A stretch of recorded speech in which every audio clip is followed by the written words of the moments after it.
Unbelievable. I'm now at the 100th episode of this podcast. It's been, quite an experience for me. Not entirely what I bargained for.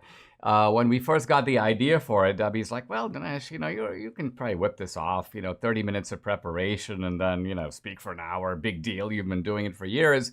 But no, we found it's something that we put a lot into, both of us do. But what I love about it is it gives me a regular forum, which I've never had. I do the books, the movies, but those are periodic. This way I get to, at a very important time, by the way, in our country, when it seems like the America hangs in the balance. The America I fell in love with when I came here in the late 1970s as an exchange student, I wonder if that America is passing away before our eyes. There couldn't be a kind of more critical time to be engaging with what's going on. And finally, I've got these wide interests. I'll be talking about the philosopher Hume or the writings of the Christian thinker Anselm. And so I'm able to weave these. I try to bring it all into the podcast, making it, I hope, a learning podcast, but a learning in an enjoyable way, something that really stimulates thought. Now, I'm going to focus here on the Democrats, the DNA of the Democrats. And when we think of DNA, we think about that sort of chemical unit of heredity that passes things from one generation to the next.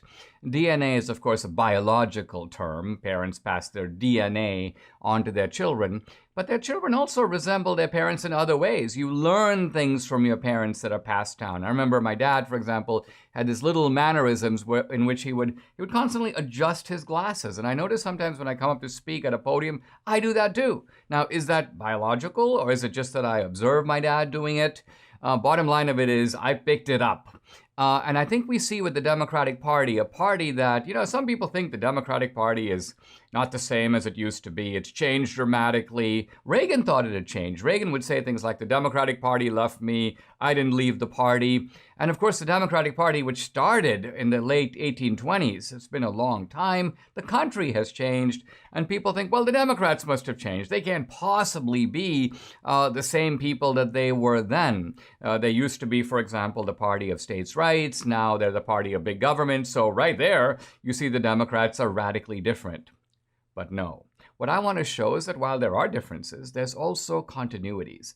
There's a sort of single line, a genetic line, not a biological genetic line, but a cultural genetic line that passes right from Andrew Jackson through Woodrow Wilson, FDR, LBJ, Jimmy Carter, Obama, and now Biden. Recognizable traits. And what are those traits? Well, we see corruption, people benefiting at public expense, racketeering at the public expense. We see gangsterization, the mobilization of the government against political opponents, the unlawful use of power, the Democrats functioning as a kind of mafia. We also see tyranny, and by tyranny I mean centralization of power, and also an effort to trample on liberty, to trample on basic rights, the Democrats are you may say, enemies of freedom.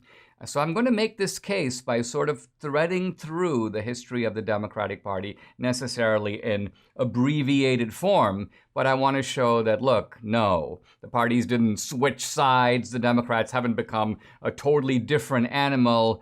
Yes, they're a donkey in the sense that there's a kind of strain of stupidity that runs through the party, but they're a vicious donkey, a donkey that likes to kick. And the direction in which they like to kick is away from freedom, toward centralization, toward gangsterization, and toward tyranny.